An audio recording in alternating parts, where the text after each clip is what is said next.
Assalamualaikum warahmatullahi wabarakatuh. Perkenalkan, nama saya Nur Isnaini Astia. Saya adalah dosen di program studi D3 Teknik Kimia, jurusan Teknik Kimia Politeknik Negeri Malang. Pada kesempatan ini, saya akan memaparkan salah satu mata kuliah yang saya ampu di jurusan Teknik Kimia, yaitu Praktikum Kimia Dasar.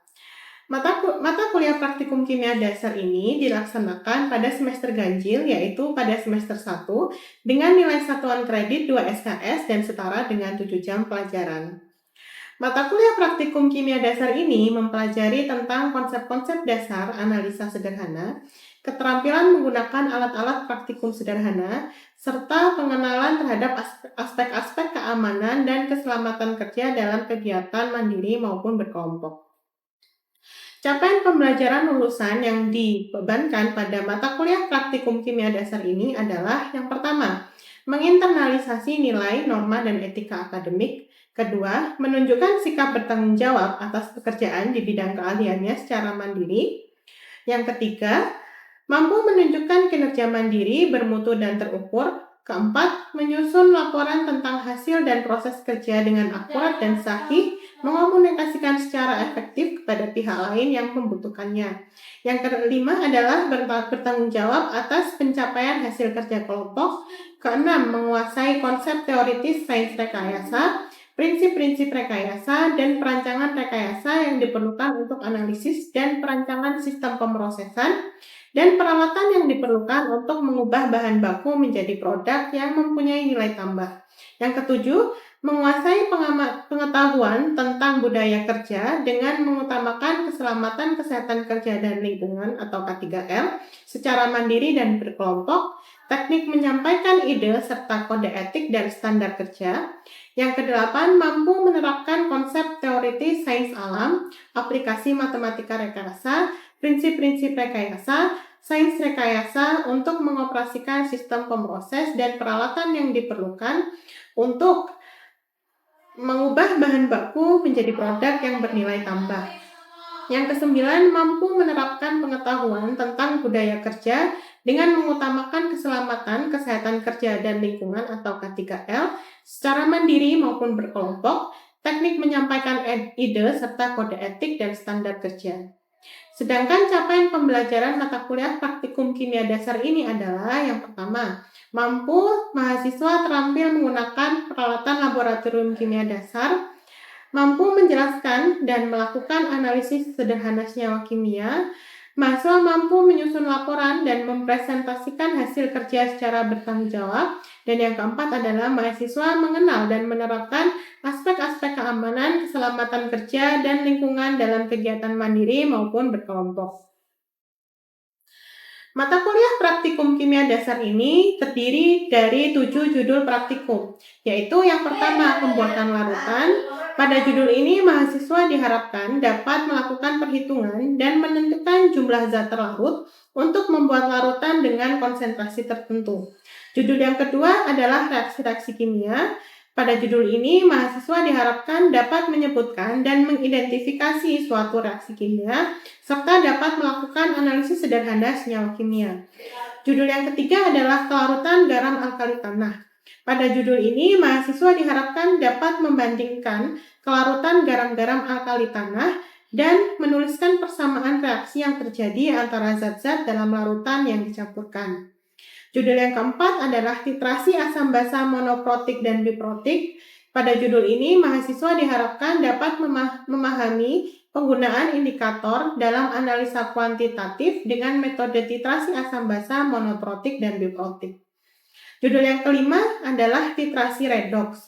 Pada judul ini, mahasiswa diharapkan dapat memahami adanya reaksi oksidasi reduksi dalam titrasi permanganometri untuk menentukan kadar besi dalam larutan.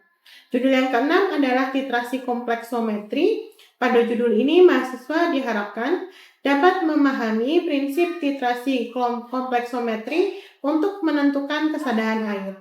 Dan judul yang ketujuh adalah gravimetri, di mana pada judul ini mahasiswa diharapkan dapat memahami prinsip analisa gravimetri dan mampu melakukan analisa gravimetri pada sampel sesuai SNI. Untuk menunjang keterampilan mahasiswa dalam menggunakan peralatan di laboratorium dan melakukan analisa kimia sederhana, mata kuliah praktikum kimia dasar ini dilakukan secara luring atau tatap muka di laboratorium teknik kimia.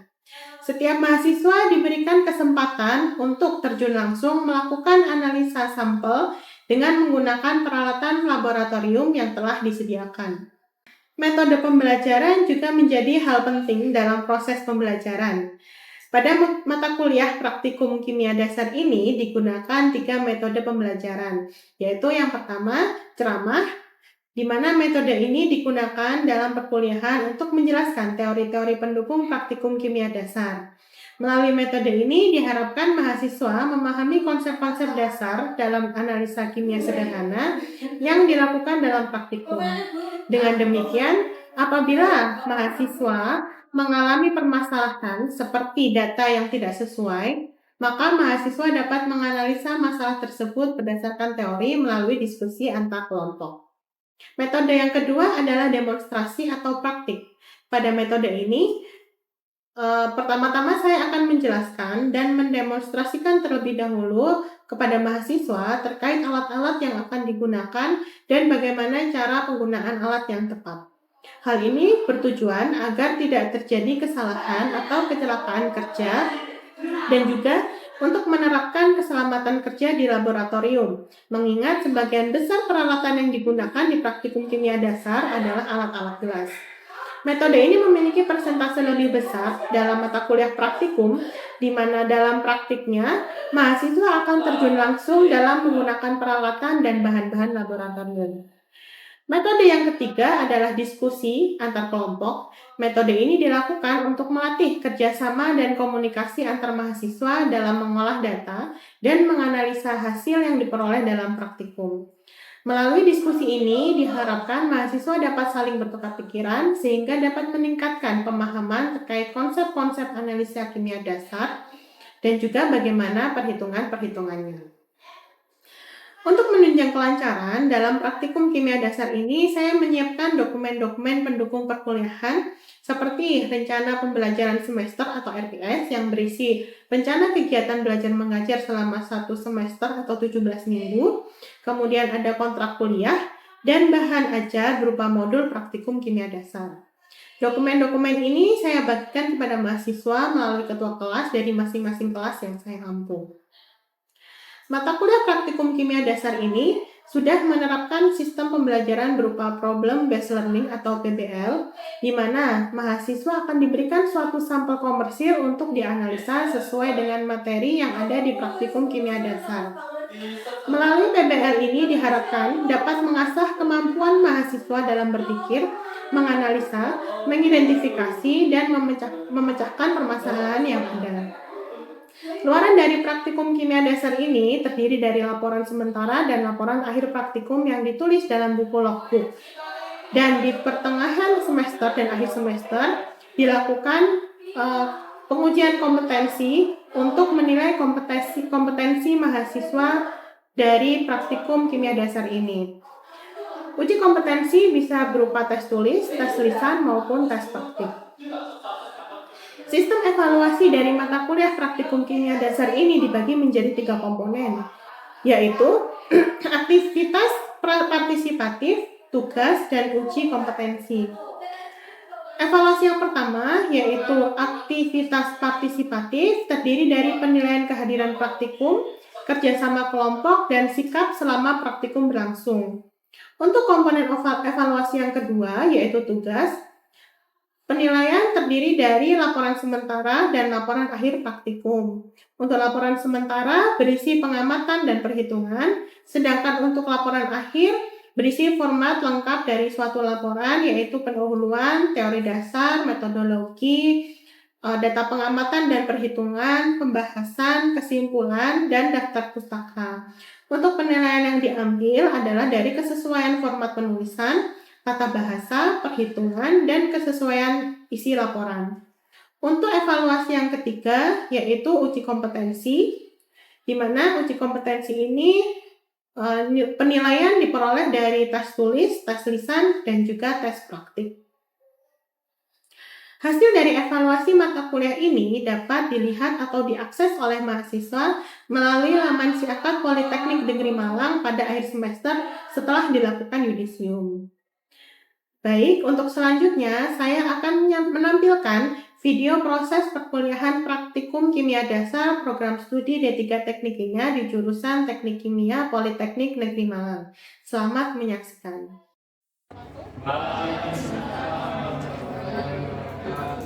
Oke, sebelum kita mulai praktikumnya, ada beberapa teori yang akan saya bahas dulu ya terkait literasi. Mungkin dari kalian sudah kenal yang namanya literasi ya? Di SMA atau SMK? Pernah? Praktek yang namanya literasi? Pernah ya? Jadi bedanya kalau yang kemarin praktikum 2 minggu yang lalu atau 3 minggu yang lalu itu kita lebih ke kualitatifnya. Jadi kita mengamati reaksi, kemudian kualitasnya bagaimana gitu kan ya. Nah, mulai minggu ini sampai minggu selanjutnya kita akan mulai masuk ke analisis kuantitatifnya. Jadi kalian akan menganalisis suatu sampel gitu ya. Kemudian kalian dapat datanya secara real, tidak hanya mengamati tapi akan mendapatkan data. Misal, dan yang ketiga adalah literasi kompleksometri. Ketiga-tiganya akan kalian dapatkan pada praktikum kimia dasar ini gitu ya. Nah, untuk yang minggu ini kita mulai dari literasi asam literasi. Nah, membahas soal literasi, jadi ada beberapa yang kalian harus pahami terkait literasi gitu ya. Yang pertama, ya dalam suatu literasi pasti akan ada yang namanya reaksi yang terjadi gitu. Jadi literasi itu tidak hanya, mungkin kalau kalian yang pernah mendengar literasi itu kita menetes gitu kan ya, suatu sampel sampai terjadi perubahan warna. Nah, terjadinya perubahan warna itu tentunya pasti ada reaksi yang terjadi di dalamnya gitu kan ya, sehingga terjadi perubahan warna itu. Kemudian hal yang perlu diketahui selanjutnya selain reaksi juga molnya. Jadi kalian harus bisa menuliskan reaksinya. Yang kedua harus bisa menghitung molnya. Jadi literasi itu ada dua ya, ada literasi langsung atau literasi tidak langsung. Literasi langsung itu kalau sampel yang mau kita analisa itu langsung bereaksi dengan larutan standarnya. Tapi ada juga sampel yang tidak bisa diliterasi secara langsung. Tentunya kita harus mereaksikan dengan bahan lain, baru bahan yang reaksinya itu yang kita ukur. Ya. Nah, untuk yang asam basa ini yang kita ukur adalah sampel langsungnya. Nah, peletakan buret biasanya bagian keran itu ada di posisi kiri. Ya. Jadi keran usahakan selalu ada di posisi kiri. Nah, nanti kalian literasi adalah per orang. Sampelnya kan ada beberapa ya. Jadi setiap orang harus bisa literasi sendiri-sendiri. Bukan yang satu menghangi Erlenmeyer, satunya menghangi keran, enggak ya. Jadi literasi harus dilakukan secara mandiri. Nah, tangan kanan menggunakan memegang apa ini? Erlenmeyer, yang tangan kiri bagian mengontrol kerannya, gitu ya. Kemudian ketika kalian menetesi larutan baku sekundernya itu sambil diaduk, gitu ya, diaduk secara perlahan saja, gitu. Dan untuk mengetahui titik akhir literasinya biasanya di bawah ini kita kasih kertas polos, ya. Dan yang perlu diperhatikan perubahan warnanya itu adalah ketika satu tetes dia sudah mengeluarkan warna pink, maka itu adalah titik akhir literasinya. Berarti kalian sudah harus berhenti gitu ya. Dan ketika kalian aduk dia sudah tidak berubah warna lagi. Tapi kalau ketika sudah muncul misalnya satu tetes sudah ada tanda pink, tapi ketika Anda aduk masih bening gitu ya, maka dilanjutkan. Dan tidak boleh terlalu ungu. Biasanya ada yang sangat ungu, artinya dia sudah lewat ya, itu harus diulang lagi. Gitu. Dan untuk memastikan data kalian itu akurat, biasanya literasi dilakukan secara berulang 2 kali atau 3 kali. Nah, untuk ini kita lakukan sebanyak 2 kali ya. Dan 10,1 gitu ya. Kemudian yang satunya 10, atau 11, maka itu perlu kalian ulang 1 kali lagi ya, untuk memastikan yang benar yang mana 10 atau 11.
basa NaOH, maka dia akan membentuk NaCl H2O, ya.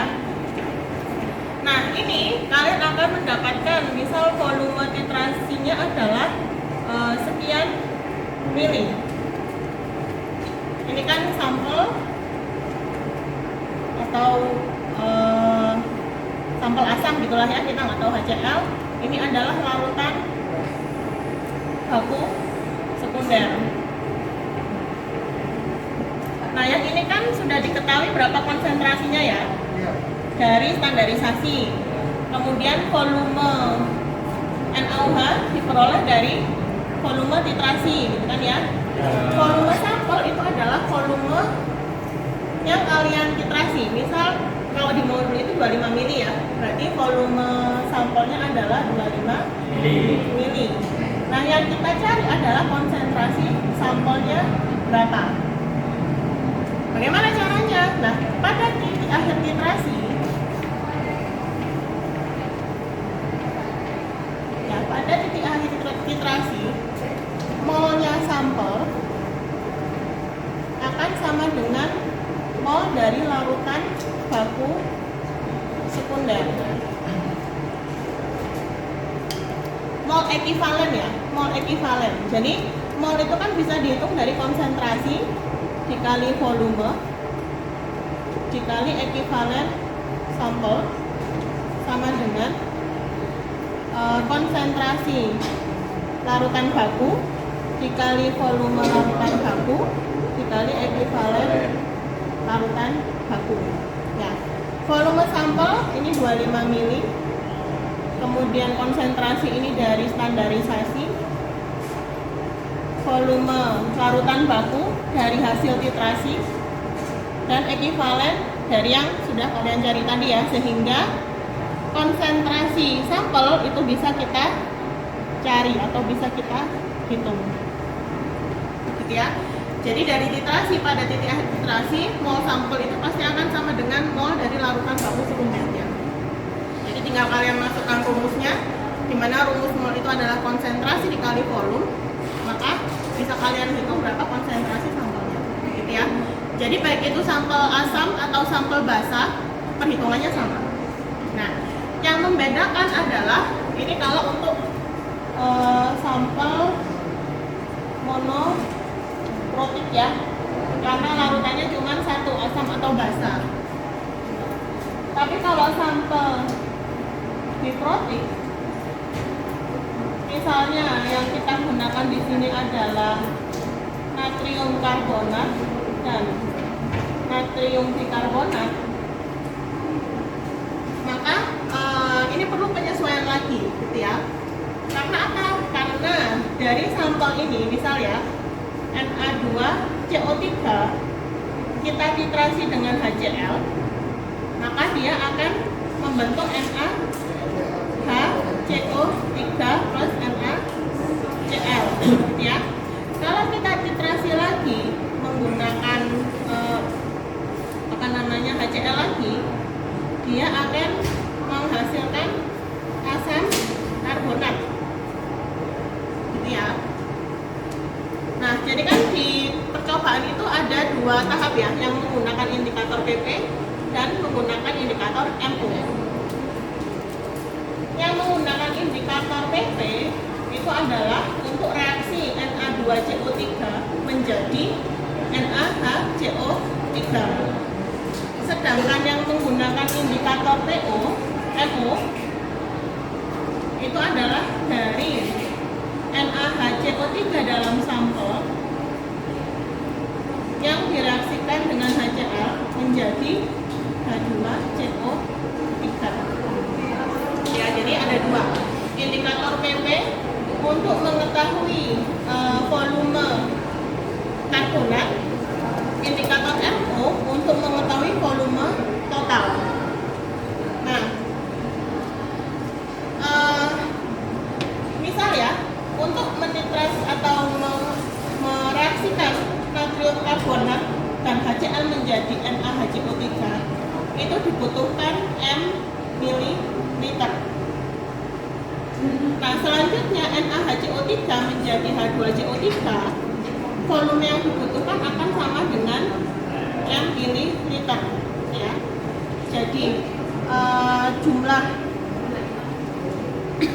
karbonat akan sama dengan 2M. M ditambah M, gitu ya. Nah, sedangkan jumlah bikarbonat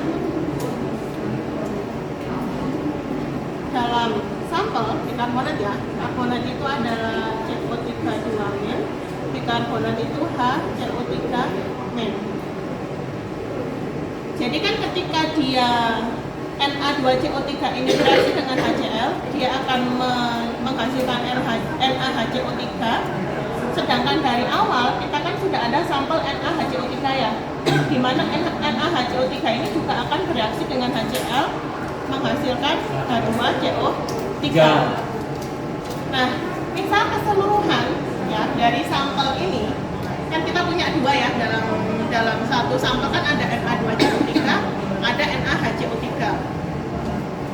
Keseluruhannya ini dari indikator MO itu akan diperoleh volume sebanyak M kecil, ya. Jadi indikator MO, volume yang kalian peroleh dari titrasi menggunakan indikator MO itu adalah untuk menitrasi Na2CO3 menjadi NaHCO3 dan menjadi H2CO3, dan juga menitrasi NaHCO3 dari dalam sampel yang awal menjadi H2CO3. Jadi volume yang kalian peroleh dari indikator MO itu adalah keseluruhan dari ini, ya. Sehingga jumlah bikarbonat di sini itu adalah jumlah bikarbonat dalam sampel awal saja, bukan sampel yang sudah diturunkan dari Na2CO3. Sehingga untuk menghitung jumlah bikarbonat dalam sampel itu adalah total volume dari titrasi dengan indikator MO dikurangi dengan jumlah dari karbonat, yaitu 2M. Volume titrasinya tadi itu kan adalah M kecil, misal, ya, maka harus kalian kurangi dulu dengan 2M, kemudian baru dimasukkan ke rumusnya. Ya, jadi yang pertama kalian menghitung konsentrasi dalam sampel. Yang kedua, dari konsentrasi ini kalian hitung persen berat per volumenya, ya. Berat per volume, berat itu bisa dihitung dari mol dikali ml, kan, ya, dibagi volume. Mol bisa kita peroleh dari konsentrasi dikali volume dibagi dengan volume.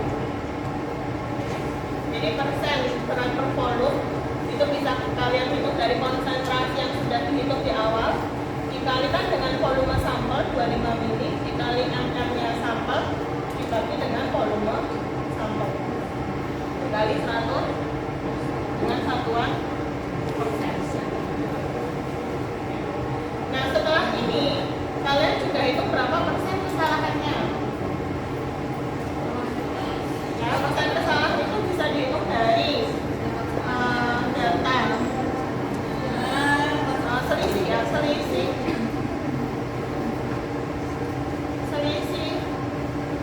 data perhitungan